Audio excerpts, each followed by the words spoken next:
On June 28th, news broke that are sending shockwaves through Disney, namely that Bob Chapek has been renewed for 3 more years. This has sent Hollywood, specifically woke Hollywood, reeling, and in this editorial, I will break down why that is. As we go through the breaking news, the shockwaves spreading throughout the industry, and why the activists at Disney would be well advised to start updating their resumes.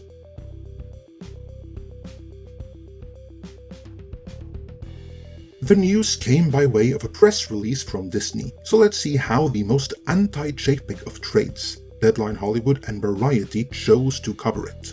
Deadline Hollywood writes, Disney CEO Bob Chapek has gotten a new long-term contract as the board meets this week.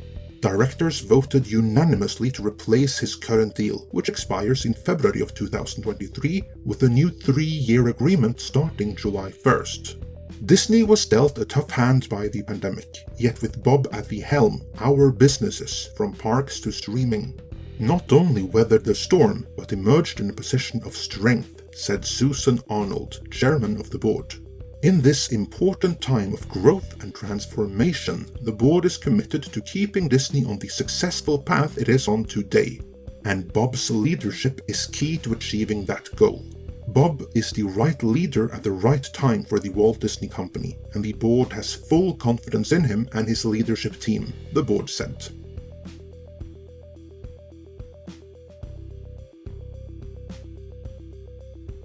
Deadline Hollywood then proceeded to give their own editorial take, in which they try to hide their disdain. Chapek's promotion to the top job was a surprise to Hollywood and Wall Street. He was not at all well known to either. Since then, he took a few reputational hits, including in a high-profile legal scuffle with Scarlett Johansson, and from perceived waffling around Florida's, oh wow, Parental Rights in Education Bill, dubbed Don't Say Gay. I exclaimed, oh wow, because I do believe this may be the first time Deadline Hollywood referred to the Parental Rights in Education Bill as the Parental Rights in Education Bill, instead of the misrepresenting Don't Say Gay moniker assigned by the political opposition. Up until now, Deadline Hollywood has consistently referred to it as the Don't Say Gay bill and nothing else, and this is particularly true of their earlier Disney coverage. They then continued, Disney became Florida Governor Ron DeSantis' punching bag and lost a special economic zone in the state after Chapek spoke out at the annual meeting in March, but not before alienating many employees by his public silence.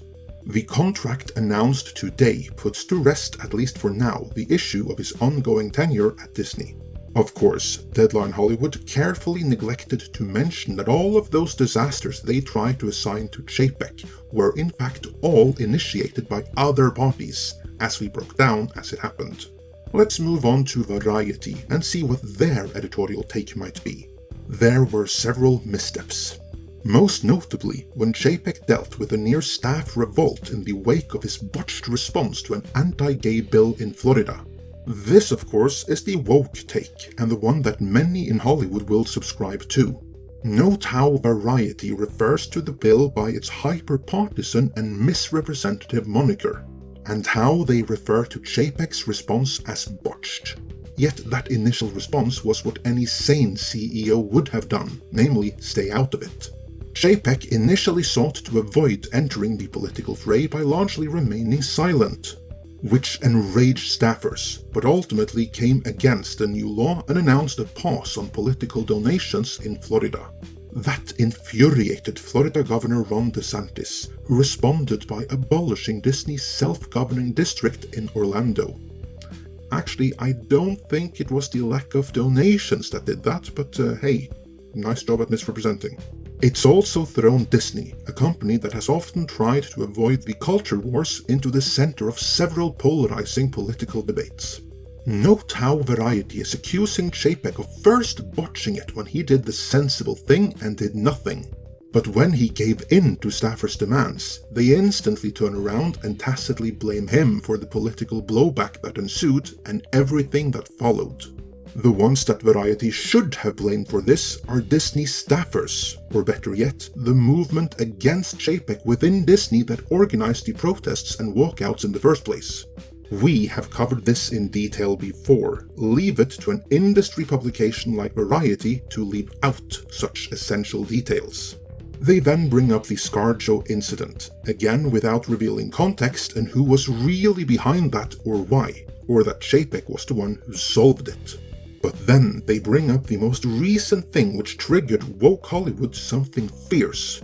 This month, Chapek attracted a fresh wave of negative coverage after he unceremoniously fired Peter Rice, a well-regarded executive who was seen as a possible successor to the Disney chief.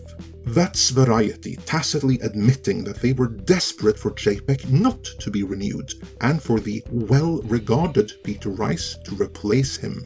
Here, it must be stressed that when Variety says that Peter Rice is well-regarded, they mean very specifically among those who are fully committed to the identitarian cause and who wish to subvert entertainment in the name of social engineering. Peter Rice is held in high regard by that crowd, but by that crowd only. Everyone else would be justified in holding him beneath contempt. There is reason to believe he even may have been among the architects behind many of the situations and the subsequent fallout that both Variety and Deadline Hollywood blame Chapek for. But Variety is really upset over the firing of Peter Rice and continue. Rice, who served as General Entertainment Chief, had recently renewed his contract, which forced Disney to pay out millions. At the time, the company's board made the highly unusual decision of publicly announcing that it was once again backing Chapek. Doesn't that say everything? Doesn't that clearly indicate that the board must have come across new information which made them regret renewing Rice's contract? Too late to change that now, but they would still rather buy him out just to get rid of him, rather than having him continue to serve and further damage the company. Because as Variety points out, publicly backing Chapek in such a matter is highly unusual, and that they did suggest that even they were of the opinion that Peter Rice had to go on the spot, and he may not be the only one in need of that.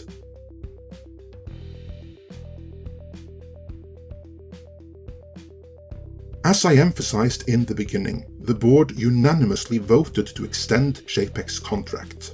That is significant, because what we heard during the time of the Disney riots and walkouts was that Chapek couldn't act, specifically because he didn't have the necessary support from the board to execute his plan of taking Disney back to political neutrality. And remember, that was the issue. The activists on Disney staff wanted to be activists on Disney's dime and use Disney's programming to further their activist causes.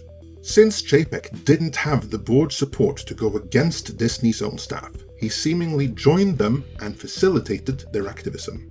But as we speculated at the time, that might have been a ruse, a game of 4D chess if you will, meant to show Disney's board just how disastrous the activism is for Disney, and how urgently the company needs to shift back to politically neutral. Since then, Disney's activism has caused the state of Florida to remove Disney's tax privileges, although that doesn't take effect until next year. Texas has threatened to withdraw their state pension funds, which could cause a domino effect. Conservative politicians have threatened to block further Disney copyright extensions. And worst of all, audience trust in the Disney and associated brands like Pixar have nosedived. Case in point, Lightyear looks set to lose Disney in the vicinity of $300 million, one of the biggest flops of all time. All of this is because of the activism of Disney staffers, enabled by executives such as Peter Rice. That he now has been renewed suggests that Chapek just might have been able to convince the board that if they had supported him in going politically neutral at the beginning of the year, none of this would have happened. But the board supports Chapek now. That does not mean there are going to be any mass firings like we've seen in Warner, which has been subject to a corporate takeover, something Disney has not.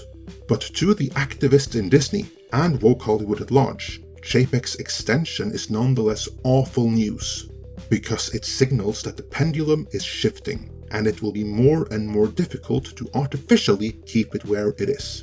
Let me know your thoughts on this in the comments.